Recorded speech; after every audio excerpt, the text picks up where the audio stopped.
La vie n'a pas à être compliquée. Nous nous compliquons trop la vie. Je vais faire 5 suppositions sur les personnes présentes dans cette pièce aujourd'hui.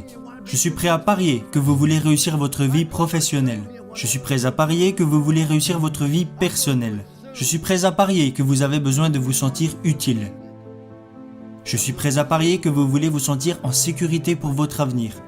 Et le 5e point est que je suis prêt à parier que vous voulez aller au paradis.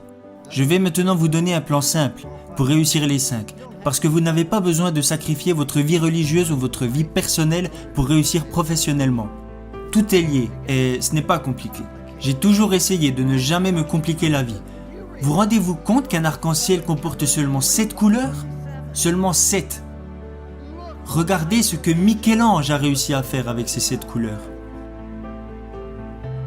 Il existe seulement 7 notes de musique. Regardez ce que Beethoven a réussi à faire avec ces 7 notes. Il existe seulement 10 chiffres. Regardez ce que Bernard Madoff a réussi à faire avec ces 10 chiffres. Le point que je veux soulever est que la vie n'a pas à être compliquée. Vous avez besoin de 4 choses dans votre vie. Et s'il vous manque une de ces 4 choses, vous ressentirez un vide énorme. Premièrement, tout le monde a besoin d'avoir quelque chose à faire. Deuxièmement, tout le monde a besoin d'avoir quelqu'un à aimer. Troisièmement, tout le monde a besoin de croire en quelque chose et dans mon cas, je crois en Jésus-Christ, notre Seigneur et notre Sauveur. Et le 4e point dont vous avez besoin dans votre vie est que vous devez avoir un but à atteindre. Que voulez-vous faire maintenant ? Ayez des buts et des rêves ambitieux.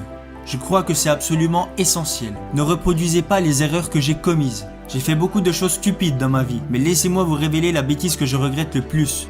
Quand j'ai débarqué à l'université de Notre-Dame, j'ai pris l'équipe qui était au plus mal pour la mener au sommet pendant 9 années consécutives. Chose que personne n'avait réalisée avant et que personne n'a refait depuis. Nous sommes arrivés au sommet et nous y sommes restés. Voilà la chose que je regrette le plus. Vous savez, il y a un dicton qui dit « Vous progressez ou vous mourrez. Soit l'arbre grandit, soit il meurt. » Il en va de même pour votre mariage, il en va de même pour votre business ou pour vous-même en tant que personne. Et je ne dis pas ça parce que je suis vieux, même si maintenant mes bougies d'anniversaire coûtent plus cher que mon gâteau.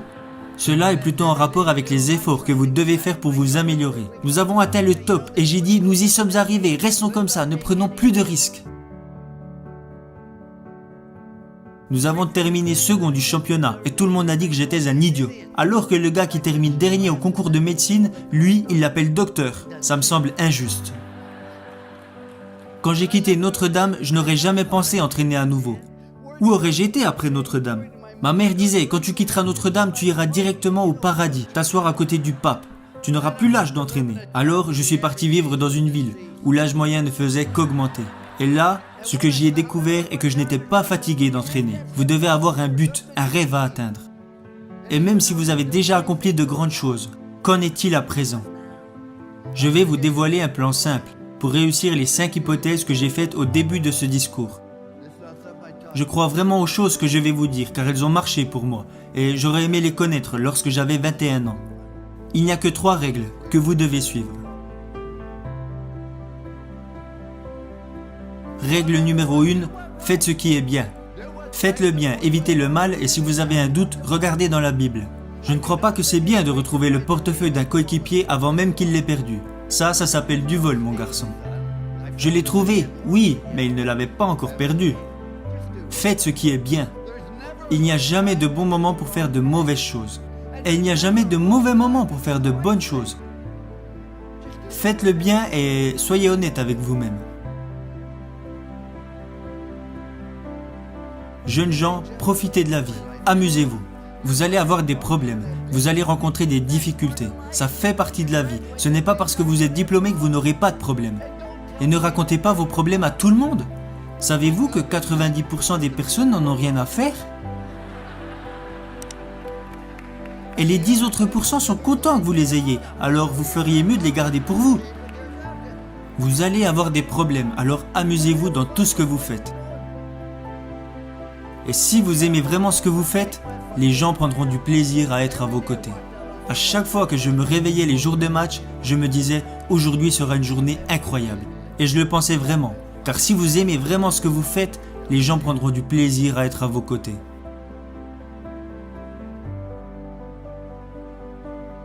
Règle numéro 2. Faites du mieux possible avec les capacités que vous avez et le temps qui vous est donné. Vous savez, tout le monde n'a pas les capacités d'être en équipe première.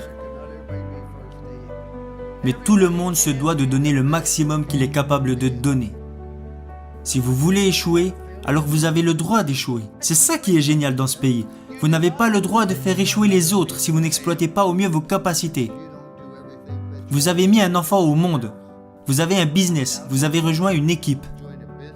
Vous avez des obligations et des responsabilités envers d'autres personnes. C'est pourquoi vous vous devez de donner le maximum de ce que vous êtes en mesure de donner, dans tout ce que vous faites. Ce n'est pas compliqué. Vous savez, jeunes gens, je suis né avec une cuillère d'argent dans la bouche. Je suis né à Follansbee, en Virginie occidentale. Je suis repassé à l'endroit où je suis né hier, vers 22h30. Je suis né dans la cave de ma maison, mis au monde par le docteur McGraw.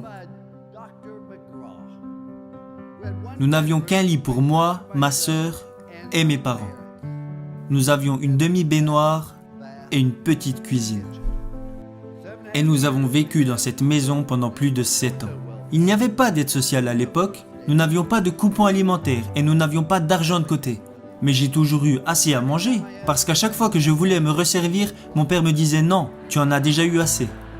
Mais la raison pour laquelle je dis que je suis né avec une cuillère d'argent dans la bouche, mon père avait arrêté l'école en CM1, voilà toute l'éducation qu'il avait. Alors pourquoi je vous dis que je suis né avec une cuillère d'argent dans la bouche?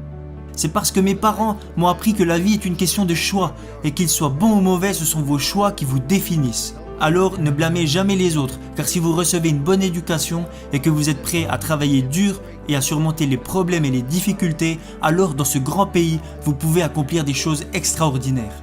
Voilà pourquoi je dis que je suis né avec une cuillère d'argent dans la bouche. Ma dernière règle est de montrer aux autres que vous vous souciez d'eux. Vous ne pouvez pas entrer dans une pièce et dire « Hey, je suis là, regardez-moi ». Non. Dites plutôt « Je suis là, comment puis-je vous aider ?» Ce n'est pas si compliqué. Souciez-vous sincèrement des autres, car vous pouvez impacter la vie de chaque personne que vous rencontrez par un sourire, un mot gentil ou un encouragement. Parce que vous voyez, quand vous faites de bonnes choses, les gens seront toujours plus à même de vous faire confiance. Ma femme et moi, nous sommes mariés car nous avons trouvé cette confiance en nous, et nous ne l'avons jamais perdue. Le seul moyen de vous faire confiance est de faire des choses bien. C'est ce que Dieu veut que nous fassions. Faites de bonnes choses. Le second point est de faire le maximum avec les capacités que vous avez, parce que quand les gens apprendront que vous vous êtes engagé à viser l'excellence, ils auront envie de vous suivre. Aidez les autres et souciez-vous d'eux. Parce que beaucoup d'entre vous vont avoir du succès et gagner beaucoup d'argent. Mais quand vous mourrez à la fin, à quoi vous servira-t-il? Mais heureusement, beaucoup d'entre vous vont plutôt choisir de devenir signifiants. Être signifiant, c'est quand vous aidez les autres personnes à réussir. N'est-ce pas là vraiment le but de la vie?